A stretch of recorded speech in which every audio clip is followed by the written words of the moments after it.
Hello, Jake. I hope you're ready for another exciting lesson today. Absolutely, Emma. I'm really looking forward to it. What's on the agenda? Today, we're going to discuss hedging in academic and professional contexts. Hedging? That sounds interesting. What exactly do you mean by that? Hedging is a way of expressing uncertainty or caution when making statements, especially in writing. Ah, I see. So it's about being careful with our words, right? Exactly, Jake. We often use hedging language to soften our claims, making them less absolute. That makes sense. Could you give me an example?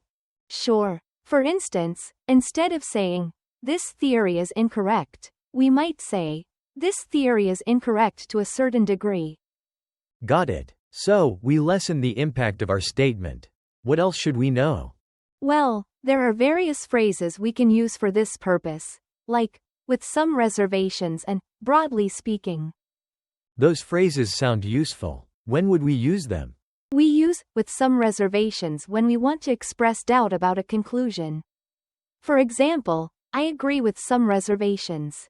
I see. So, it indicates that the agreement isn't absolute? Exactly. And, "broadly speaking," allows us to generalize while acknowledging there could be exceptions. That makes a lot of sense. So now, how about we dive deeper into it?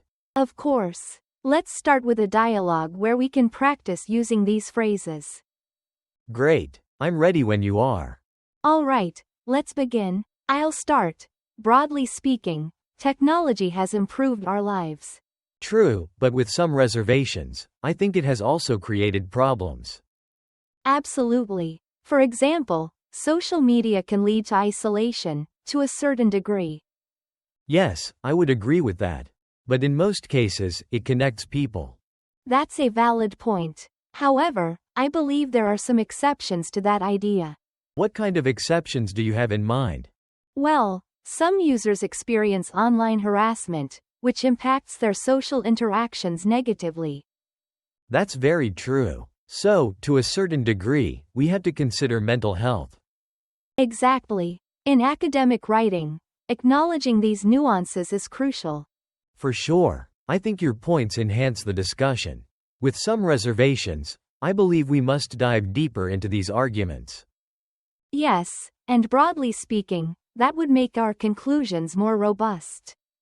Right, but in most cases, it can be challenging to find a balance in our statements. Indeed. So, how do you think we can improve our hedging techniques in our writing? Perhaps we could practice incorporating these phrases more frequently? That's a great idea. A practical approach will help us master this concept. So, let's move on to the explaining part of this lesson. Great transition. Now, let's delve into some example sentences. Sounds good. What do you have for us? Firstly, to a certain degree, the results support our hypothesis. This indicates that the results are not completely favorable. That's a clear example. How about another? Sure. With some reservations, I recommend this course of action. Here, it shows a cautious endorsement. Perfect. What's next? Next, we have, broadly speaking, the study indicates a positive trend. This implies there are nuances we should consider. Great example. It helps in reinforcing the idea without sounding definitive. Exactly. Now, in most cases, the findings align with prior research. This shows that while it's mostly true, there are exceptions. That is very useful. I'm getting the hang of this hedging thing.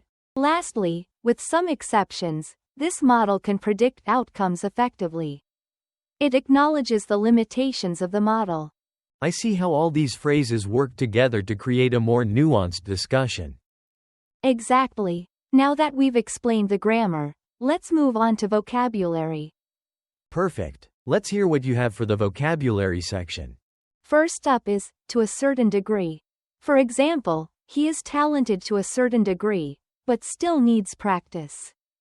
Nice example. It shows that there's more to the story.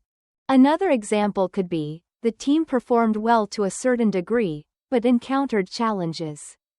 That really emphasizes the complexity of the situation.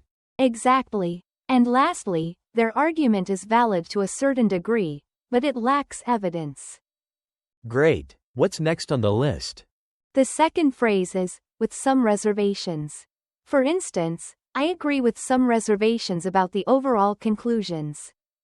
That clearly shows an understanding of the limitations of the agreement. Another one is, I support this initiative with some reservations regarding its implementation. Good example. Those reservations are vital in discussions. And lastly, she accepted the proposal with some reservations about the timeline. Fantastic examples. Let's keep going. Next, we have, broadly speaking. For example, broadly speaking, climate change impacts ecosystems globally. That is a great way to summarize complex information. Another example is, broadly speaking, education improves economic outcomes. I see how that helps in a discussion about education. Lastly, broadly speaking, the recommendations align with best practices. These examples are definitely enriching our vocabulary. What's next? The fourth phrase is, in most cases. For instance, in most cases, the team succeeds due to its preparation. That's useful for illustrating reliability. Another example could be, in most cases, participants report satisfaction. It conveys a strong sense of confidence in the results. And lastly, in most cases, we find that practice leads to improvement. Awesome. I'm really absorbing these phrases. What's the final vocabulary item? The final phrase is, with some exceptions. For example, with some exceptions, the policy has been effective across the board. That implies that overall it works, but there are caveats. Exactly. Another example is, with some exceptions, the results mirror previous studies. Great to demonstrate the importance of context in research. Lastly, with some exceptions, everyone can participate in the event. Those are fantastic examples. Now, how about we review what we've learned? Let's do that. I'll ask you some questions. Ready? Always ready. What does, to a certain degree, imply?